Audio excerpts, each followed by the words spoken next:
नमस्कार। जय हिंद साथियों, मैं सत्ता यूजीसी नेट दिसंबर 2023।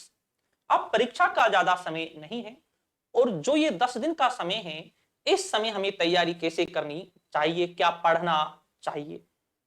और अगला है कि नेट और जीआरएफ की जो कट ऑफ है कितनी जाती है। इसकी कट ऑफ में ज्यादा अंतर नहीं होता है, 0.50 या 1% का होता है। और अगला है इस बार की जो कट ऑफ है वो परसेंटेज के आधार पर आएगी और पहले जो कट ऑफ जो आती थी वो परसेंटाइल के आधार पर आती थी। तो इससे भी कट ऑफ में क्या परिवर्तन आने वाला है, तो इन सभी पॉइंटों पर हम चर्चाएं करेंगे। तो सबसे पहले हम जो चर्चा करेंगे और जो चर्चा का जो विषय है वो है कि 10 दिन के अंदर हमें तैयारी कैसे करनी चाहिए। जब हम बातें करते हैं, जब हम इतिहास की जब हम बात करते हैं, हिस्ट्री की जब हम बातें करते हैं, नंबर एक है प्राचीन भारत, प्राचीन मध्यकाल, और एक है आधुनिक काल, आधुनिक काल, और एक है इतिहास दर्शन, एक है इतिहास दर्शन है। हम बात करते हैं 30% इसके अंदर से, 30% इसके अंदर से, 30 इसके अंदर से, और 10% आते हैं इतिहास दर्शन। लेकिन काफी बार तो हमें यह पता चलता ही नहीं है कि ये इतिहास दर्शन का प्रश्न है या इतिहास का प्रश्न है, क्योंकि कभी कभी पाश्चात्य पाश्चात्य जो इतिहासकार हैं वो पूछ लिए जाते हैं, साबल्टर इतिहासकार पूछ लिए जाते हैं, राष्ट्रवादी इतिहासकार पूछ लिए जाते हैं। तो इसमें काफी चीजें हैं और इतिहास दर्शन जो है ये इतिहास का ही एक पार्ट है, तो एक मिलता जुलता पार्ट है। अब बात है कि हमें इसके लिए क्या पढ़ना चाहिए, कौन कौन से जो टॉपिक हैं आपकी परीक्षा की दृष्टि से महत्वपूर्ण है, हमें कौन कौन से टॉपिक पढ़ने चाहिए, तो उससे संबंधित भी हम चर्चाएं करेंगे। जो प्राचीन भारत है, जब हम प्राचीन भारत की बातें करते हैं तो इसमें कौन कौन से टॉपिक हैं जो परीक्षा की दृष्टि से बड़े महत्वपूर्ण हैं और जहां से अक्सर प्रश्न पूछे जाते हैं। एक समय था जब केवल राजनीतिक घटनाएं पूछी जाती थी, जैसे पानीपत का युद्ध है, खानवा का युद्ध है, हल्दी घाटी का युद्ध है। ये जो घटनाएं हैं, ये राजनीतिक जो प्रश्न हैं, अब ये बहुत पुरानी बातें हो चुकी है। आजकल ऐसे प्रश्न बहुत कम पूछे जाते हैं तो मिलान में पूछे जाते हैं। आजकल आर्थिक आर्थिक सामाजिक धार्मिक कला स्थापत्य कला से बहुत ज्यादा प्रश्न पूछे जाते हैं। तो हम टॉपिकों को भी एक बार देख लेते हैं, कौन कौन से जो टॉपिक हैं वो आपकी परीक्षा की दृष्टि से महत्वपूर्ण है। हम बातें करते हैं प्राचीन भारत की। प्राचीन भारत, आजकल प्राचीन भारत में से जो पाषाण काल है, पाषाण काल से प्रश्न पूछा जा रहा है। पाषाण काल से प्रश्न पूछा जा रहा है या पाषाण काल का स्थल पूछा जा रहा है, कहां से क्या चीजें प्राप्त होती है। हम बातें करते हैं पूर्व पाषाण, मध्य पाषाण और नव पाषाण काल के स्थलों के बारे में बहुत ज्यादा आजकल पूछा जा रहा है। तो आपको इस टॉपिक को भी देखना होगा क्योंकि यहां से हमेशा प्रश्न यहां से पूछा जाता है। ठीक है, इसके बाद हम बातें करते हैं हड़प्पा सभ्यता।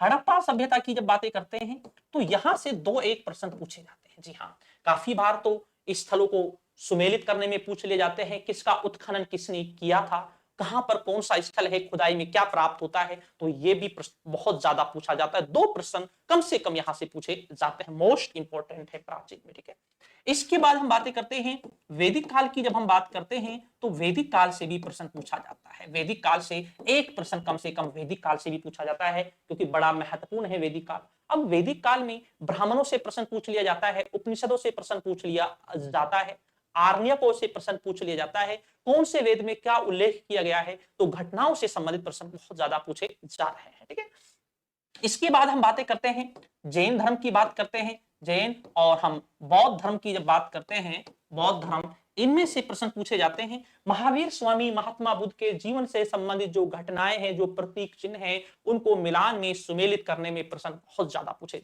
पूछे जा रहे हैं। तो आपको यहां पर भी ध्यान देना होगा। इन दोनों में से एक प्रश्न आप मान सकते हैं जो पूछा जाता है। ठीक है, एक समय था जब यहां से थोड़े ज्यादा पूछे जाते थे। इसके बाद हम बातें करते हैं महाजनपद काल। महाजनपद काल, महाजनपद काल, एक प्रश्न 101% पूछा जाता है। यहां से एक प्रश्न 101% यहां से पूछा जाता है। महाजनपद काल में से कैसे प्रश्न पूछा जाता है, इसमें से कभी कभी राजधानियों को सुमेलित करने में पूछ लिया जाता है। भाई काशी की कौन सी राजधानी थी, गांधार की कौन सी राजधानी थी, अवंती की कौन सी राजधानी थी, कौन कहां के शासक थे। ऐसा प्रश्न बहुत ज्यादा यहां से पूछा जाता है। तो आपको इस पर भी आपको ध्यान देना होगा। जी हाँ, इसके बाद हम बात करते हैं मगध की, हम बातें करते हैं तो मगध से प्रश्न पूछा जाता है। जी हाँ, हम बात करते हैं मगध की, जब हम बातें करते हैं तो मगध से प्रश्न पूछा जाता है। इसके बाद मगध की हम बात करते हैं तो पूर्व मौर्य काल, पूर्व मौर्य काल से मगध में हम बातें करते हैं, हम हर्यंक वंश की बातें करते हैं, यहां से प्रश्न। इसके बाद हम नंद की बात करते हैं, शिशुनाग की बातें करते हैं, तो यहाँ के जो ये शासक है इनसे प्रश्न पूछ ले जाते हैं। और यहाँ से प्रश्न दो एक प्रश्न यहाँ से पूछे जाते हैं, चाहे अजात शत्रु की हम बातें करें, बिंबिसार की हम बातें करें, तो यहाँ से प्रश्न हमेशा पूछा जाता है। ठीक है, इसके बाद मौर्य काल की जब हम बातें करते हैं तो मौर्य काल से 3-4 प्रश्न मौर्य काल से पूछे जाते हैं। जी हाँ, 3-4 प्रश्न मौर्य काल से पूछे जाते हैं, यहां से बड़ा महत्वपूर्ण है। मौर्य काल की कला, स्थापत्य कला सबसे मोस्ट इंपॉर्टेंट है। और हम बातें करते हैं, जब हम वंशों की बातें करते हैं, मौर्य काल तो सबसे महत्वपूर्ण है।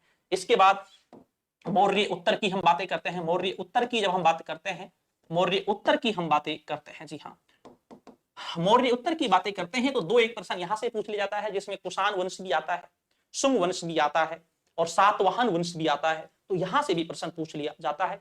सातवाहन वंश की जब हम बातें करते हैं, सातवाहन वंश के अभिलेखों के बारे में प्रश्न पूछ लिए जाते हैं। ठीक है ना, और एक है क्षत्रपों की हम बातें करते हैं तो वहां से भी प्रश्न पूछे जाते हैं। ठीक है, इसके बाद हम बातें करते हैं गुप्त काल, मोस्ट इंपॉर्टेंट। गुप्त काल से 4 एक प्रश्न गुप्त काल से पूछे जाते हैं। जी हाँ, 4 एक प्रश्न गुप्त काल से पूछे जाते हैं, बहुत ज्यादा मोस्ट इंपॉर्टेंट है गुप्त काल। तो इसको और मौर्य काल को आपको अच्छी तरीके से पढ़ना है, यहां से प्रश्न पूछे जाते हैं। जी हाँ, तो यहां से प्रश्न पूछ लिए जाते हैं। इसके बाद गुप्त उत्तर काल हम बातें करते हैं, गुप्त उत्तर काल, गुप्त उत्तर काल से भी प्रश्न पूछे जाते हैं, लेकिन जो गुप्त उत्तर काल का जो समय है ये पूर्व मध्य काल में आ जाता है। हम हर्षवर्धन की बातें करते हैं, चोल की बातें करते हैं तो पूर्व मध्य काल में आ जाता है। इसके बाद हम बातें करते हैं मध्यकाल, मध्यकाल जिसे हम बातें करते हैं पूर्व मध्यकाल, पूर्व मध्य मध्यकाल। हम जब पूर्व मध्यकाल की बातें करते हैं तो क्या क्या यहां पर आते हैं, हम बात करते हैं हर्षवर्धन की बात करते हैं, हर्षवर्धन वर्धन वंश की बात करते हैं, चोल वंश, चोल वंश है, और एक है पल्लव वंश है। यहां से इन दो से, चोल वंश और पल्लव वंश से 2 प्रश्न 100% यहां से पूछे जाते हैं। पल्लव काल की स्थापत्य कला, मंदिरों के बारे में और चोल काल के प्रशासन के बारे में हमेशा प्रश्न पूछा जाता है। जी हाँ, हमेशा प्रश्न पूछा जाता है। और एक प्राचीन में आप यहां पर एक संगम काल को भी जोड़ सकते हैं। संगम काल का जो साहित्य है, संगम काल का जो साहित्य है, यहां से एक प्रश्न हमेशा यहां से पूछा जाता है। संगम काल का जो साहित्य है हमेशा पूछा जाता है यहां से एक प्रश्न। और जब हम इतिहास की बातें करते हैं, अगर इतिहास की आप बारीकियों को अच्छी तरीके से आप जानने की कोशिश करोगे तो आपको ये पता चल जाएगा कि कहां से प्रश्न बनकर आता है, कहां से प्रश्न बन सकता है, कहां से ज्यादा संभावना होती है, अगर आपको 5-6 साल का अनुभव है तो। जी हाँ, इसके बाद हम बातें करते हैं, यहां से प्रश्न आता है। अगला है मध्यकाल, मध्यकाल की हम बातें करते हैं, सल्तनत काल है, सल्तनत काल है, 1206 से 1526 तक है सल्तनत काल, यहां से प्रश्न आते हैं। फिर मुगल काल आ जाता है, मुगल काल आ जाता है। जी हाँ, मुगल काल, सल्तनत काल से 5 प्रश्न आप ले सकते हैं, मुगल काल से 5 प्रश्न आप ले सकते हैं। मुगल काल की शिक्षा है, साहित्य है, कला, स्थापत्य कला है, संगीत है। जी हाँ, और यहां से जो प्रश्न है और चित्रकला है, बहुत ज्यादा प्रश्न यहां से पूछे जाते हैं। स्थापत्य कला है, तो मुगल काल बहुत मोस्ट इंपोर्टेंट है। इसी के बाद हम बातें करते हैं भक्ति आंदोलन की, जब हम बातें करते हैं तो ये भक्ति आंदोलन से एक प्रश्न पूछ लिया जाता है, द्वैतवाद, अद्वैतवाद और अद्वैतवाद, विशिष्ट अद्वैतवाद, तो इनके बारे में प्रश्न बहुत ज्यादा पूछ लिया जाता है, काफी बार ये सुमेलित में पूछ लिए जाते हैं। इसके बाद है सूफी। जी हाँ, हम बातें करते हैं सूफी आंदोलन की, जब बातें करते हैं सूफी आंदोलन से भी प्रश्न यहां से पूछा जाता है, एक प्रश्न सूफी आंदोलन से भी आप जोड़ सकते हैं। और एक है क्षेत्रीय, जब हम बातें करते हैं क्षेत्रीय राजवंश की, जब हम बातें करते हैं तो क्षेत्रीय राजवंश से भी प्रश्न पूछ लिए जाते हैं। क्षेत्रीय राजवंश से 5 एक जो प्रश्न है वो क्षेत्रीय राजवंश से भी पूछ लिए जाते हैं। इसी में हम जोड़ सकते हैं मराठों से भी प्रश्न पूछे जाते हैं। जी हाँ, शिवाजी के प्रशासन, शिवाजी के बारे में भी 2 से 3 प्रश्न यहां से भी पूछे जाते हैं। इसके बाद हम बातें करते हैं, यहां पर जो विचार हैं और जो कथन हैं, ये मध्य काल से ज्यादा पूछे जाते हैं, थोट पूछे जाते हैं, ये कथन किसका है, किसने कहा है। और इसी में विदेशी यात्रियों के बारे में भी पूछा जाता है, विदेशी यात्री कौन सा किसके समय आता है, विदेशी यात्री, तो 2 एक प्रश्न विदेशी यात्रियों से भी पूछे जाते हैं। और अगला है विजयनगर। जी हाँ, विजयनगर और जो ये बहमनी है यहां से प्रश्न पूछा जाता है। विजयनगर और जो बहमनी है यहां से हमेशा प्रश्न पूछा जाता है, मोस्ट इंपॉर्टेंट है। और हम बातें करते हैं सिख धर्म की, हम बातें करते हैं तो यहां से भी प्रश्न पूछा जाता है। ये मोस्ट इंपॉर्टेंट टॉपिक है जो आपकी परीक्षा की दृष्टि से महत्वपूर्ण है। इसके बाद हम बातें करते हैं आधुनिक काल की। जब हम बातें करते हैं, जी हाँ, आधुनिक काल की हम बातें करते हैं यूरोपीय कंपनियों का आगमन पूछा जाता है। इसके बाद बंगाल की हम बातें करते हैं, बंगाल मोस्ट इंपोर्टेंट है। मैसूर मोस्ट इंपोर्टेंट है। हैदराबाद है। और मराठा पेशवा ये मोस्ट इंपोर्टेंट है। मराठा पेशवा है, जी हाँ, ये मोस्ट इंपोर्टेंट है। इसमें भी हम बातें करें, ईस्ट इंडिया जो कंपनी है वो बहुत ज्यादा मोस्ट इंपोर्टेंट है। यूरोपियों की हम बातें करते हैं, पुर्तगालियों की बातें करते हैं, डचों की बातें करते हैं, ईस्ट इंडिया कंपनी की बातें करते हैं और फ्रांसीसी ईस्ट इंडिया कंपनी की बातें करते हैं। कहां पर कौन सी कोठी स्थापित की गई थी, जी हाँ, और हम बातें करते हैं काफी बार कोठियों के बारे में, या हम कहें कि क्रम अनुसार जमाने के बारे में प्रश्न पूछ लिया जाता है और इनका आपस का संघर्ष के बारे में भी पूछ लिया जाता है। ठीक है, तो ये महत्वपूर्ण है। इसके बाद हम बातें करते हैं बंदोबस्त व्यवस्था, इससे भी प्रश्न पूछ लिए जाते हैं। बंदोबस्त व्यवस्था, हम बातें करते हैं रैयतवाड़ी। इसके बाद हम बातें करते हैं स्थायी बंदोबस्त और एक है महालवाड़ी। तो यहां से भी प्रश्न पूछ लिए जाते हैं। फिर है धार्मिक सुधार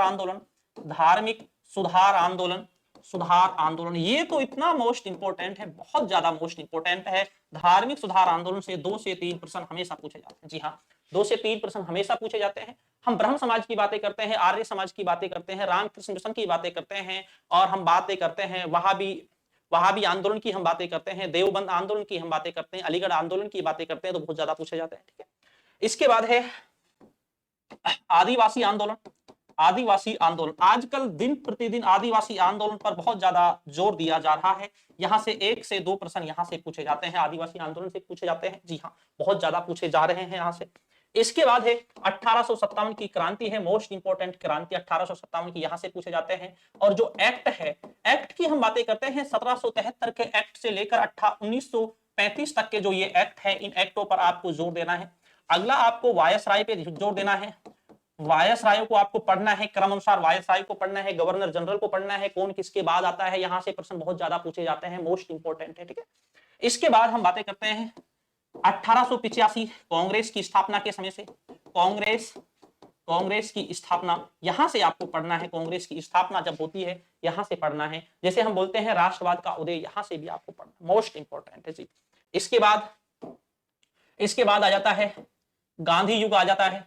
जी हाँ, बंगाल विभाजन तक हमें राष्ट्रवाद का उदय में पढ़ना है, कांग्रेस का प्रेसिडेंट कब कौन बनता है तो वो पढ़ना है। फिर हमें गांधी युग के बारे में पढ़ना है, किसके बारे में पढ़ना है, गांधी युग के बारे में।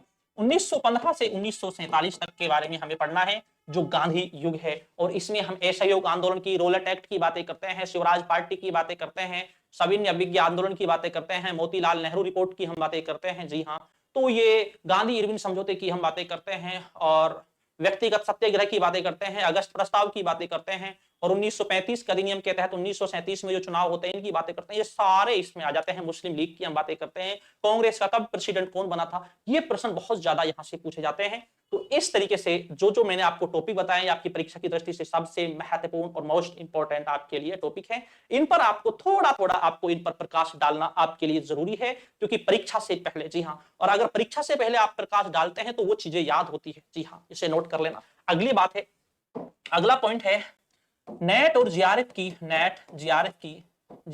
इसकी जो कट ऑफ है वो कितनी जाती है। हम बातें करते हैं जनरल कैटेगरी की, हम बातें करते हैं जनरल की बात करते हैं, ओबीसी की बातें करते हैं, एससी और एसटी को आप एक साथ जोड़ सकते हैं, कोई बात नहीं, सेम सी कट ऑफ होती है।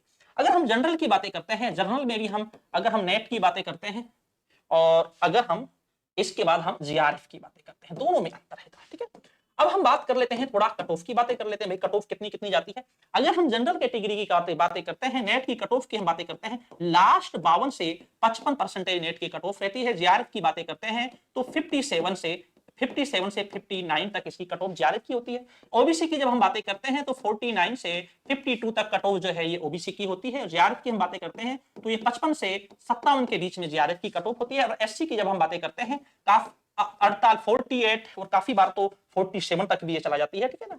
लास्ट ईयर 50 तक इसकी कट ऑफ है जो रहती है। और हम जीआरएफ की बातें करते हैं तो 52 से 55 तक इसकी कट ऑफ रहती है। जी हाँ, और एक बात है, अभी तक हम पढ़ते थे कि भाई परसेंटाइल का हम पढ़ते थे। परसेंटाइल जो है इसका हम पढ़ते थे भाई, परसेंटाइल के आधार पर रिजल्ट निकाला जाता है। दो पारियों में परीक्षाएं हुआ करती थी, जो दोनों पारियों के जो टॉपर जो स्टूडेंट होते थे उनको ले लिया जाता था और दो पारियों में होता था परसेंटाइल। लेकिन इस बार एक ही पारी में आपका एग्जाम होगा, परसेंटेज के आधार पर आपका रिजल्ट निकाला जाएगा, परसेंटेज के आधार पर। और इस बार नॉर्मलाइजेशन का कोई भी सिस्टम नहीं है। जी हाँ, पहली बार ये परिवर्तन किया गया है। पहले भी परसेंटेज के आधार पर रिजल्ट आते थे, लेकिन बीच में परसेंटाइल वाला सिस्टम कर दिया था, लेकिन फिर पुनः दोबारा परसेंटेज को लागू कर दिया गया है। और एक बार एग्जाम होगा और उसके बाद जो टॉपर जो स्टूडेंट होंगे, 6% जो टॉपर स्टूडेंट होंगे उनको नेट के लिए सिलेक्ट किया जाएगा और 2% जो स्टूडेंट होंगे उन्हें जीआरएफ के लिए सिलेक्ट किया जाएगा। ये परिवर्तन इस बार किया गया है। तो आपको ये टॉपिक पढ़ने हैं, आपको अच्छी तरीके से आपको तैयारी करनी है। इस समय आपको नई नई पुस्तकें बिल्कुल नहीं पढ़ना है और आपको किसी के बहकावे में अब बिल्कुल नहीं आना है। जो चीजें आपने पढ़ रखी है बस उसी का आपको रिवीजन करना है। जो टॉपिक मैंने आपको बताए हैं, रिवीजन करते समय उन टॉपिकों पर आप एक विशेष प्रकाश आप उन पर एक जरूर डालें, क्योंकि ये परीक्षा की दृष्टि से बड़े महत्वपूर्ण टॉपिक है आपके लिए। और आगे भी इससे संबंध हम आपके लिए आगे भी जानकारी हम लेकर आते रहेंगे। तो ठीक दोस्तों, शुक्रिया, धन्यवाद।